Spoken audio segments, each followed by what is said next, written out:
मुझे दोषी साबित करने के लिए मीडिया ट्रायल गलत। फर्जी ओबीसी सर्टिफिकेट पर ट्रेनी आईएएस पूजा खेड़कर ने तोड़ी चुप्पी। ट्रेनी आईएएस अधिकारी पूजा खेड़कर लगातार सुर्खियों में बनी हुई है। फर्जी दिव्यांगता और ओबीसी सर्टिफिकेट के आधार पर सिविल सर्विस में चयन होने के कई आरोपों का सामना कर रही हैं। अब इस मामले में उन्होंने कहा कि मीडिया ट्रायल के जरिए किसी को दोषी साबित करना बिल्कुल गलत है। बता दें कि पूजा के माता पिता भी इस समय फरार हैं। ट्रेनी आईएएस अधिकारी पूजा खेड़कर सत्ता और विशेषाधिकारों के कथित दुरुपयोग को लेकर बड़े विवाद में फंस गई हैं।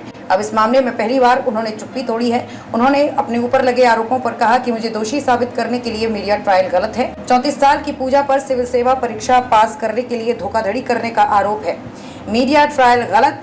पत्रकारों द्वारा फर्जी ओबीसी सर्टिफिकेट समेत कई आरोपों के बारे में पूछा गया तो पूजा ने कहा कि हमारा भारतीय संविधान इस तथ्य पर आधारित है कि जब तक दोषी कोई साबित न हो जाए कोई उसे निर्दोष नहीं माना जाता। इसलिए मुझे दोषी साबित करने के लिए मीडिया ट्रायल वास्तव में गलत है। यह हर किसी का मूल अधिकार है। आप कह सकते हैं कि ये आरोप है, लेकिन मुझे इस तरह से दोषी साबित करना गलत है। खेड़कर ने जांच को लेकर कहा कि वो विशेषज्ञ समिति के सामने गवाही देंगी और वो समिति के फैसले को स्वीकार करेंगी। उन्होंने कहा, मेरी जो भी दलील है मैं उसे समिति के सामने रखूंगी और सच्चाई सामने आएगी।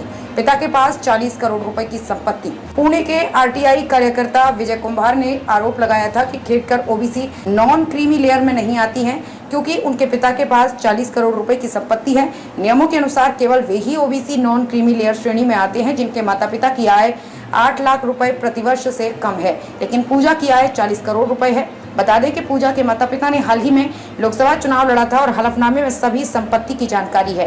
पूजा पर और कौन से आरोप?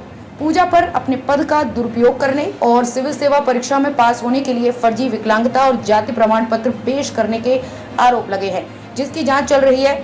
जब पूजा से मेडिकल सर्टिफिकेट के बारे में पूछा गया तो उन्होंने कहा, इन बातों की जांच के लिए विशेषज्ञ समिति गठित की गई है। मैं समिति को अपना जवाब दूंगी। विशेषज्ञों को फैसला करने दीजिए। जो भी मसला है वो जनता के सामने आएगा। बता दें कि पूजा खेड़कर के माता पिता मनोरमा खेड़कर और दिलीप खेड़कर के खिलाफ भी किसानों को पिस्तौल दिखाकर धमकाने के आरोप में मामला दर्ज किया गया है।